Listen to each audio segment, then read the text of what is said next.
Hello everyone, আসসালামু আলাইকুম। সাপ্তাহিক চাকরির খবর নিয়ে আমি চলে আসছি আপনাদের মাঝে। তো আজকে একটি বিশাল নিয়োগ বিজ্ঞপ্তি প্রকাশিত হয়েছে। আজকের তারিখ হচ্ছে 27 সেপ্টেম্বর 2024, 12/আশ্বিন 1431। তো লক্ষ কোটি বেকার তরুণ তরুণীর প্রিয় পত্রিকা সাপ্তাহিক চাকরির সংবাদ। তো আজকে বিশাল একটি নিয়োগ বিজ্ঞপ্তি প্রকাশিত হয়েছে। প্রথমেই আপনাদেরকে জানাই, বাংলাদেশ নির্বাচন কমিশন অফিসে বিশাল একটি নিয়োগ বিজ্ঞপ্তি প্রকাশিত হয়েছে।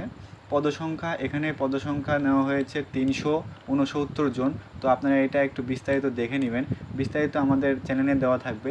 তারপরে দেখা যাচ্ছে সম্মিলিত সাময়িক হাসপাতালের এখানে পদসংখ্যা রয়েছে 103 জন।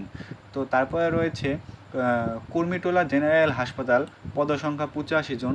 এইটা বিস্তারিত আমাদের পেজে দেওয়া থাকবে, তো আপনারা আমাদের পেজ এবং ইউটিউব চ্যানেল ভিজিট করে দেখে নেবেন। মেহেরপুর পল্লী বিদ্যুৎ সমিতিতে বিশাল একটি নিয়োগ বিজ্ঞপ্তি প্রকাশিত হয়েছে, এখানে পদসংখ্যা 72 জন।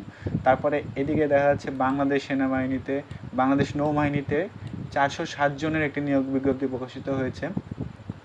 তারপরে পরিবার পরিকল্পনা কেন্দ্র নিয়োগ, পদসংখ্যা 1446 জন। দি সিকিউরিটি প্রিন্টিং কর্পোরেশন, পদসংখ্যা 77 জন। বাংলা লিঙ্ক 4G নেটওয়ার্কের নিয়োগ, এটা একটি বেসরকারি নিয়োগ, এখানে পদসংখ্যা দেওয়া রয়েছে 874 জন। তারপর বাংলাদেশ কৃষি গবেষণা কাউন্সিল, এখানে পদসংখ্যা দেওয়া আছে 18 জন। বাংলাদেশ বিমান বাহিনীতে 91 জন। BAFA কোর্স যোগদান মন্তব্য তারিখ 19 ডিসেম্বর দেওয়া রয়েছে। তারপরে চাঁদপুর বিদ্যুৎ সমিতি, পদসংখ্যা 16 জন। তো তারপরে রয়েছে সিভিল সার্জন গাইবান্ধা, পদসংখ্যা 110 জন। খুলনা প্রকৌশলী প্রযুক্তি বিশ্ববিদ্যালয়ের পদসংখ্যা 26 জন।